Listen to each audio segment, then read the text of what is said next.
The driven never before has a thought of his own wanted to present itself in his head. Hwludwig, published on the 3rd of March, 2023.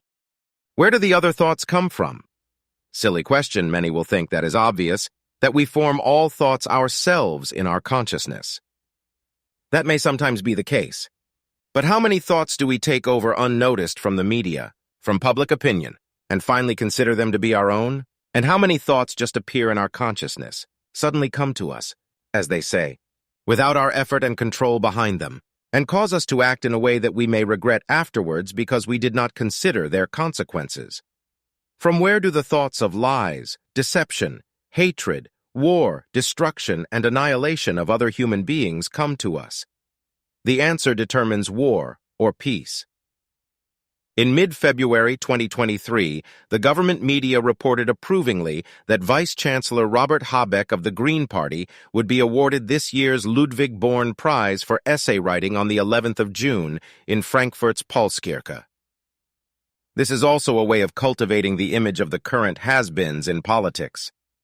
The essayist Michael Klonovsky remarked on the 19th of February 2023 on his blog Acta Diurna. After all, Chancellor Merkel was also nominated as Germany's best blogger in March 2021, although she does not actually run a blog, as the jury of the Golden Blogger Award admitted at the time. Why shouldn't Robert the Three-Day Bearded get an award for essay writing, although he doesn't write essays and has never, even with a generous interpretation of the term, been an essayist, a homme de lettres? He could not write a single literary sentence. He can't write at all. 2 years ago, I did myself the ordeal of reading and commenting on his preface to the new edition of Orwell's 1984. All this late boy can do is ride a wave of the zeitgeist, although he has at least scammed his way into a solidly financed retirement with the Greens, which he would never have had if he had to make a living from his writing. The FAZ editor Jürgen Kaube, every inch a character, undefeated in the field of opportunism, nominated and was the sole judge of the award, Klonovsky said ironically. Der Spiegel noted that, according to Kaube, the Vice-Chancellor's statements were characterized by reflection informed by social science and grounded in the world of life. In the constraints of politics, he fights for freedom in an impressive manner through thoughtfulness. Robert Habeck thus receives the prize for his thoughtfulness, Michael Klonovsky notes, and now gets to the central point. This is somewhat poisoned praise, he writes, because Friedrich Nietzsche recognized that a thought comes when he wants it and not when I want it. And Monsieur Klonovsky sarcastically adds his observation, what can our green do about it if never, I repeat, never a thought of his own wanted to present itself in his thoughtful head? 1. On the difficulty of thinking. Nietzsche, who certainly did not shy away from the effort of thinking, remarked how difficult it is to arrive at thoughts that are attained from one's own logical movement of thought from concept to concept. How in many cases thoughts arise that one has not, so to speak, called forth at all. With a little attention, everyone can see this for themselves. Only the fewest thoughts generally originate from one's own controlled thought effort.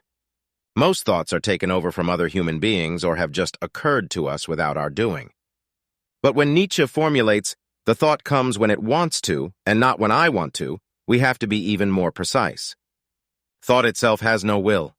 It is not a being that could willingly decide to come into our consciousness. It must always be thought by a being whose will guides it. This has the logical consequence that every thought that occurs to us must come from a being that allows it to occur in our consciousness. And these must be beings who are not physically perceptible, but who can perceive us psychically. In earlier times, one spoke of inspirations through spiritual beings that surround us. These can be deceased human beings, angels, Christ, or also misanthropic beings of evil who influence us incessantly and want to guide our thoughts and actions in their sense. Pixabay.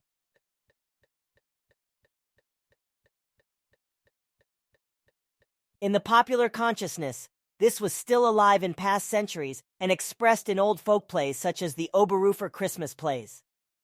In the Epiphany play, for example, in which the Magi go to King Herod in Jerusalem to ask him for directions to Bethlehem to see the newborn king, Satan also appears as a living figure. Since Herod was not the right king, but became king by Gewalt. He becomes extremely frightened and decides to have the child killed. When he is alone and sees the difficulty of finding the child that is dangerous to him among the many small children in the city, Satan steps behind him and whispers in his ear that you neither female nor child are born. Ungleich sei reich oder arm, per day must du's wagnen solchen zorn, das de nit schons selbst was ungeboren. Du musst umbringene alle Nabelin, dies Hwludwig, und darunter sein. Thoughts that come from other human beings or often still emotionally stimulating rise up in our consciousness without having emerged from our own controlled thought process, must never be taken on naively. They must always be checked for their quality and consequences in life. Anything else is irresponsible. For then one is only an egoless multiplier and driven by foreign motives. War or peace. However, we can observe this irresponsibility to the greatest extent in the present. One cannot imagine that the perverse demand, spread by the media to achieve peace in Ukraine by increasing arms deliveries, that is to say the continuation of war, is a human thought, that it is not inspired by misanthropic beings who intend the greatest possible destruction of everything human and endless suffering.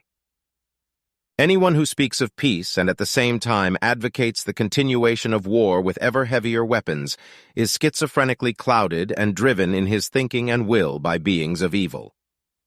Robert Habeck, for example, sharply criticized the peace demonstration initiated by Sarah Wagenknecht and Alice Schwarzer in an ARD focal point, reported the Welt. Everyone in their right mind wants peace, he said.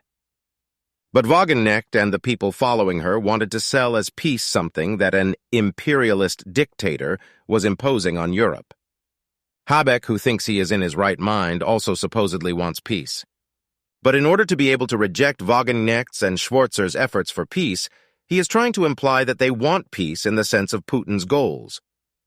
Yet in their manifesto for peace, they plead for a ceasefire and negotiations as soon as possible.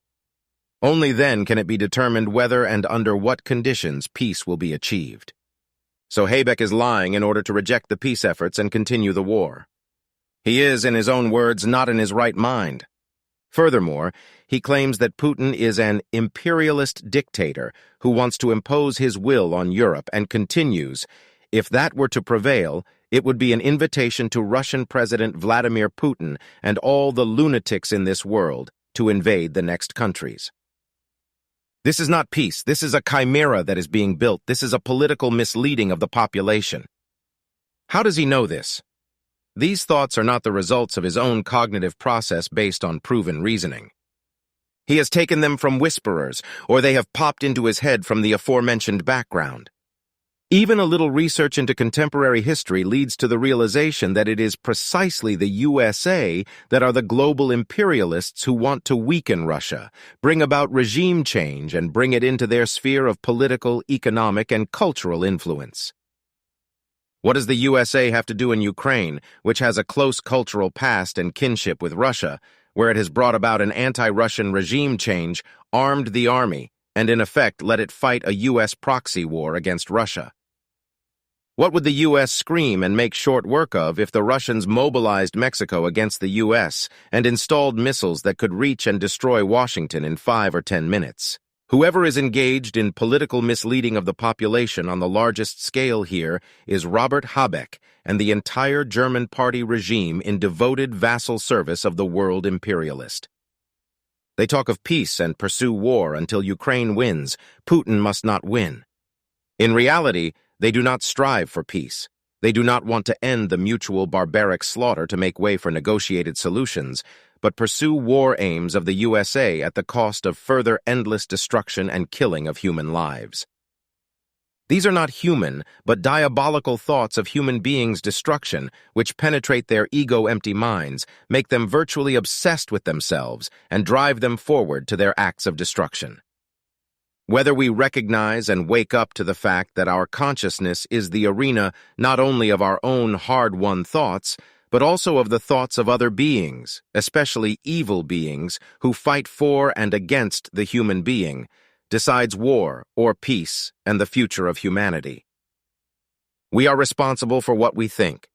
The consequences will come back to us. The war must be fought inside the human being in his consciousness. As soon as it is put out and takes place in the outer reality, the human beings have already lost it in their inner being.